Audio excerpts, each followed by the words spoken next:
humilde o suficiente para admitir que a gente, por melhor que seja, não sabe o futuro, não sabe o que vai acontecer amanhã na bolsa. Então, eu prefiro seguir a estratégia com consistência, com paciência, com disciplina, que é o feijão com arroz que dá certo.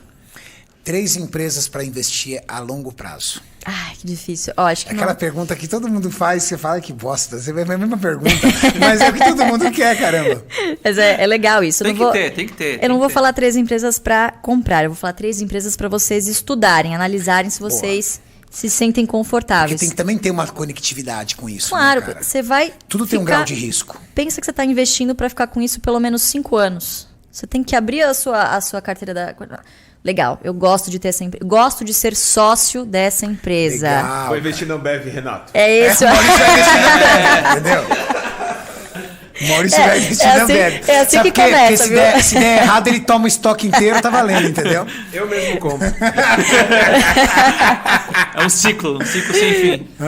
Então vamos lá, tem 5 setores que a gente chama de BEST, são os melhores. Boa. Bancos, energia, seguro, saneamento e telecom.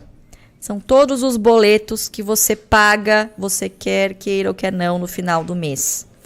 Você tem esses 5 caras na tua mão. Esses 5 setores, para você começar a estudar. Por que a gente sempre fala para vocês começarem a estudar por esses setores? Primeiro, porque são familiares do nosso dia a dia. Todo mundo conhece um Itaú, todo mundo conhece um Bradesco, um Banco do Brasil, né? Você chega na sua casa, você abre a torneira, Sabesp ali. Então você entende que, mesmo em momentos de crise, essas empresas continuam tendo receitas, são empresas perenes, basicamente são as mesmas empresas nos últimos 50 anos. Você não quer investir para longo prazo? Então você precisa pensar em empresas perenes, que já tenham um histórico na bolsa. Né? Por que você vai se arriscar a comprar um negócio que fez IPO, entrou na bolsa no passado? Os bancos digital que tá surgindo aí, né, cara? Tá surgindo tanto banco digital, a volatilidade, o risco desse banco ainda é muito alto. Exatamente. Cara, você vê todo mundo abrindo conta nesse banco e ele não tem taxa, não tem manutenção, não tem nada, então ele também não tem lucro. Exatamente. Perfeito. Como que ele faz para ter rentabilidade? Fica uma coisa meio alavancada, né? Tudo bem, o cara tá sendo audacioso, tá? Tem bancos digitais que tá valendo aí bilhões, mas, cara, o cara não cobra taxa, não cobra nada, ele, sabe, o risco é muito grande. Aí você fala, bota todo o seu dinheiro num cara É como desse. se a catraca da sua academia fosse aberta. Mais ou menos isso. Quer treinar aqui? Pode vir. Mas tem que falar que você treina aqui. Exato. É isso que os bancos digitais têm. Quando o Milhões de clientes. No Nubank chegou a valer mais que o Itaú, né? Exatamente. Mas é fake isso, né? Porque durou pouco, e né? o resultado? Durou pouco. Durou nem uma semana. Assim, Exatamente. Esse aqui é o gráfico, ó. De pontuação. Do Nu? Do Nu. É um escorregador também, né? Nossa. É complicado. Então é isso. Você tem que praticar aquilo que a teoria tá te falando. Então você quer para longo prazo, você quer renda lá no futuro, você tem que ter empresas perenes, sólidas, daqueles setores que são familiares a você, estão presentes no seu dia a dia, que em crises vão sofrer, mas estão corrigindo a inflação. Então, você chega na sua casa, a primeira coisa que você faz é acender a luz. E tá corrigindo a inflação. E ai de você se você não pagar no final do mês. Cortam a sua luz. Você não tem a quem recorrer. Você até pode brigar, ficar inadimplente, mas você vai ficar sem luz. Então, são bens e serviços essenciais. Tá?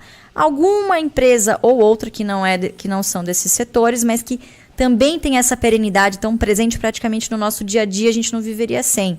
Então, por exemplo, a Klabin, que é do setor de papel e celulose. Monstro, uma empresa que tem, receita dolarizada. Papelão. Fábrica de caixa de papelão. Quem vive sem papelão? Embalagem LPB, que é a embalagem, né, de frios, congelados, perecíveis, né? Então, na pandemia bombou também, né? E-commerce.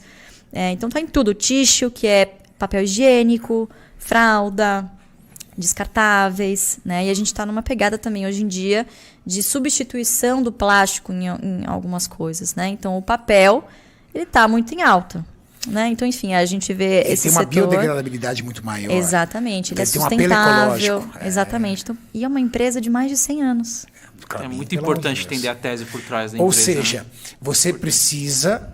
A mágica do teu trabalho hoje, Lu, também é entender um pouco do que é cada empresa. Exatamente. A história, a atual gestão, o nível de agressividade que ela cresce, ou o nível de conservadorismo dela. Então você, acima de tudo, além de economista, você é uma analista de empresas. Isso. Que, entre aspas, era o passeio que seu pai fazia contigo quando você era mais nova. Era o rolê do seu pai. Vamos ali em Curitiba. Ele queria entender qual era a melhor empresa antes de botar o dinheiro dele. Isso. Perfeito. E a beleza da bolsa é isso. Eu te expliquei o que é a Klabin em 2 frases. O que ela faz, para quem ela vende, o que ela produz. Pô, você já entendeu? Cara, que legal. Parece ser uma empresa muito sólida. Eu colocaria o meu dinheiro aqui. Acho que eu confiaria. Então é isso. Se você não consegue definir o que as empresas que você investe fazem em 1, 2 linhas, como é que você vai esperar ler um balanço, saber se o lucro foi bom? Você precisa primeiro saber, entender o que a empresa faz, o que ela produz, para quem ela vende, né? Quais são os insumos. Aí sim, para você, vai ver preço, vai ver gráfico, depois você vê isso, depois que você entende o que a empresa faz. As pessoas invertem, né? Vê o gráfico primeiro ali. E Klabin custa R$4. Caiu agora. Veio de 6, está R$4 agora. Então, tem uma acho que é um preço interessante. Que eu vi até legal. Você Mandar um WhatsApp pro cara aqui. Desses podcasts. Porra das ações da Klabin. Dá uma olhada aí. Num desses podcasts, você comentou do Santander.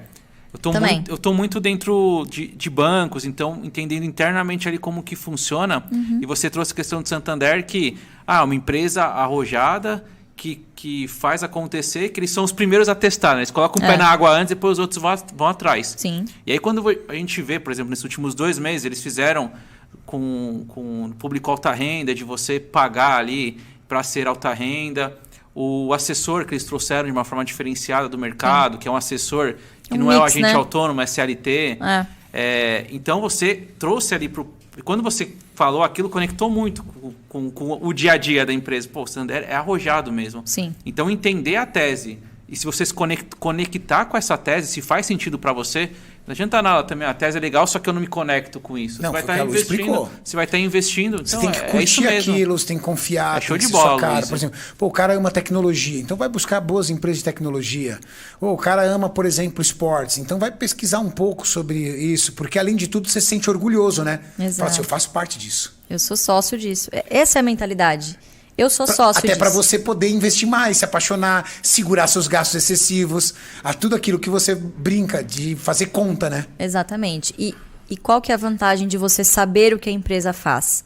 Se a cotação desaba, porque o mercado, isso acontece, a renda variável varia, e inclusive o Isaac Newton, que era um gênio, perdeu muito dinheiro na bolsa em 1720. Ele perdeu muito dinheiro. E ele até disse, eu posso calcular o movimento das estrelas, mas eu não calculo a loucura dos homens.